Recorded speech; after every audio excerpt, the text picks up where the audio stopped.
La fille fut soudainement saisie par un homme invisible, soulevée et emportée en un instant, battant facilement le record de saut en longueur lors du tour de l'adversaire. On aurait dit que quelque chose bloqua son saut et elle perdit l'épreuve, la laissant complètement perplexe. Vint ensuite le saut en hauteur. L'adversaire franchit parfaitement la barre, mais celle-ci tomba soudainement toute seule, et l'arbitre la déclara échec. L'adversaire tenta anxieusement d'expliquer, mais personne ne pouvait voir le vrai coupable. Quand ce fut le tour de la fille, les hommes la soulevèrent et la portèrent par-dessus la barre, lui permettant de remporter une autre manche. Puis vint le saut à la perche. Les hommes stabilisèrent la perche pour la fille, l'aidant à franchir l'obstacle avec succès, mais lorsque l'adversaire sauta à nouveau, sa perche se brisa soudainement. Elle ne comprenait toujours pas ce qui se passait, sa confusion se transformant en une crise existentielle totale.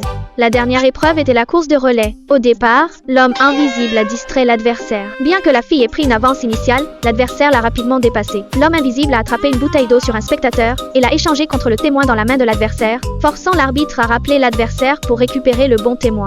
Malgré cela, l'adversaire était et a rapidement rattrapé son retard alors qu'elle s'apprêtait à franchir la ligne d'arrivée. L'homme invisible l'a attrapée, laissant même l'arbitre stupéfait. Pendant ce temps, la fille a trébuché juste avant l'arrivée. L'homme invisible l'a encouragée avec anxiété et la fille a franchi la ligne en titubant. Juste comme ça, elle a remporté la première place à nouveau et l'adversaire a complètement craqué, convaincu que le monde était devenu fou. La dernière épreuve était encore le lancer de poids. Les hommes se tenaient devant l'adversaire. Elle lança avec toute sa force, mais le poids ne bougea pas du tout, ce qui lui valut un record pour le lancer le plus court. Quand ce fut le tour de la fille, l'homme invisible attrapa le poids et le propulsa comme s'il avait des ailes, planant dans les airs avant d'atterrir directement sur la table des juges. La fille devint la championne du meeting sportif et brandit joyeusement son trophée tandis que son adversaire pleurait de désespoir. Une fois le meeting terminé, la fille partit se doucher et l'homme invisible la suivit, mais elle le repoussa rapidement dehors. Ils se disputèrent devant les vestiaires alors que des camarades passaient par là, en voyant la fille parler à l'air. Ils ont supposé qu'elle avait perdu la raison et, peu après, ils se sont rassemblés autour d'elle en lui suggérant d'aller à l'hôpital. À l'hôpital pour un examen.